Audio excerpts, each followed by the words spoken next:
আসসালামু আলাইকুম। IBS tours and travels থেকে আমি কে মজিবুর রহমান বলছি। বরাবরের মতো আবারও নতুন একটি ভিডিও নিয়ে আপনাদের মাঝে হাজির হয়েছি। আজ কথা বলবো সংযুক্ত আরব আমিরাতের এমপ্লয়মেন্ট ভিসা নিয়ে। আপনারা জানেন যে দুবাইয়ের ভিসা বন্ধ আছে। তবে দুবাইতে ট্রান্সগার্ড গ্রুপের ভিসা ওপেন আছে, এমপ্লয়মেন্ট ভিসা।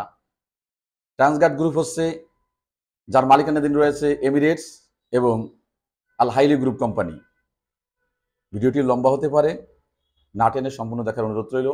আপনারা যারা আমার ভিডিওতে নতুন তারা অবশ্যই আমাদের চ্যানেলটি সাবস্ক্রাইব করুন এবং যারা ইতিপূর্বে সাবস্ক্রাইব করেছেন তাদেরকে অসংখ্য ধন্যবাদ।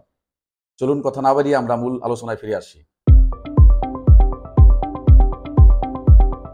আমরা ইতিপূর্বে দুবাইতে এমপ্লয়মেন্ট ভিসায় লোক পাঠিয়েছি ট্রান্সগার্ড গ্রুপে এবং আমাদের কাছে ইতিমধ্যে আরও কিছু ডিমান্ড লেটার হাতে এসেছে। সেটি হচ্ছে সিকিউরিটি গার্ড পুরুষ, আপনার যোগ্যতা প্রয়োজন, অবশ্যই এসএসসি পাস হতে হবে, মোটামুটি ইংরেজি জানতে হবে এবং উচ্চতা 5 ফুট 7 ইঞ্চি। ইকে ক্লিনার বেসিক বেতন 950 দিরহাম, অবশ্যই এসএসসি পাস এবং মোটামুটি ইংরেজি জানতে হবে, বয়স 21 থেকে 38 বছর। ডানাটা cleaner, airport loader, housekeeper, aviation loader, aviation cleaner, সিরা কাস্টোডিয়ান, ওয়েটার পুরুষ, data loader, cargo loader, Etihad loader ইত্যাদি কাজের উপরে আমরা দুবাইতে ট্রান্সগার্ড গ্রুপে লোক পাঠাচ্ছি। আপনারা জানেন যে দুবাইতে ফ্যামিলি ভিসা এবং freelance visa, high profession visa বন্ধ আছে।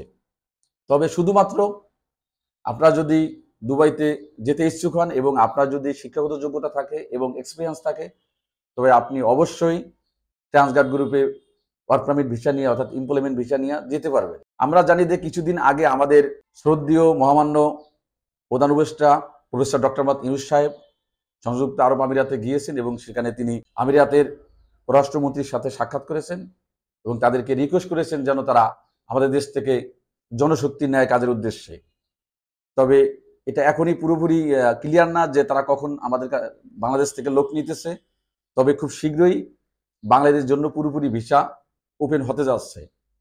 তাই আপনারা যদি এই মুহূর্তে দুবাই যেতে চান এমপ্লয়মেন্ট ভিসায়, তাহলে ট্রান্সগার্ড গ্রুপে যেতে পারবেন। বিভিন্ন সেক্টরে কাজ আছে। ট্রান্সগার্ড গ্রুপ দুবাইয়ের একটি সুনামধন্য কোম্পানি এবং আপনারা যদি সেখানে যেতে চান তাহলে আমাদের স্ক্রিনে দেওয়া হোয়াটসঅ্যাপ নাম্বারে যোগাযোগ করুন অথবা আইবিএস ট্যুরস অ্যান্ড ট্রাভেলসের সরাসরি অফিসে সাক্ষাৎ করে পাসপোর্ট জমা দেওয়ার জন্য অনুরোধ করছি। আরেকটি বিষয়, সেটি হচ্ছে আপনারা যদি সংযুক্ত আরব আমিরাত অর্থাৎ দুবাই থেকে যদি ইউরোপের উদ্দেশ্যে পাড়ি জমাতে চান, ইউরোপে যেতে চান, তাহলে অবশ্যই আপনারা আমাদের মাধ্যমে সেখান থেকে ইউরোপ যেতে পারবেন যদি আপনি সেখানে বৈধ থেকে থাকেন। আপনারা সেখান থেকে যেতে পারবেন পর্তুগাল, সেখান থেকে যেতে পারবেন নর্থ ম্যাসেডোনিয়া এবং বুলগেরিয়া এবং সাইপ্রাসের কাজ আমরা করে থাকি দুবাই থেকে। তাই আপনারা যারা দুবাই অবস্থানরত আছেন রেসিডেন্সি কার্ড নিয়ে তারা আমাদের সাথে যোগাযোগ করতে পারেন আমাদের স্ক্রিন দেওয়া হোয়াটসঅ্যাপ নাম্বারে। আপনারা যদি কোনো প্রতিনিধি বাংলাদেশে থেকে থাকে তাহলে তাদেরকে বলুন আমাদের সাথে যোগাযোগ করে আপনার ফাইলটি সাবমিট করার জন্য। একটি বিষয় আপনাদের জানিয়ে রাখি, সেটি হচ্ছে অনেক এজেন্সি কিংবা মাধ্যম আপনাদেরকে বলতেছে যে দুবাইয়ের ভিসা পুরোপুরি ওপেন হয়ে গেছে, ভিজিট ভিসা ওপেন হয়ে গেছে, আপনারা ফাইল জমা করুন, পাসপোর্ট জমা করুন, আপনারা দ্রুত দুবাই চলে যান। বিষয়টি এরকম না। দুবাইতে শুধুমাত্র ট্রান্সগার্ড গ্রুপের ভিসা ওপেন আছে। তাই আপনাদের যদি যেতে হয় বা যেতে চান তাহলে শুধুমাত্র আপনারা দুবাইতে এমপ্লয়মেন্ট ভিসায় ট্রান্সগার্ড গ্রুপ কোম্পানিতে যেতে পারবেন। আদারওয়াইজ কোনো কোম্পানি এই মুহূর্তে ওপেন নেই। সমস্ত কোম্পানি সমস্ত ভিসা বন্ধ আছে, শুধুমাত্র ট্রান্সগার্ড গ্রুপ বাদে। সকলকে ধন্যবাদ। আবারও দেখা হবে নতুন একটি ভিডিও নিয়ে। ভালো থাকবেন, সুস্থ থাকবেন।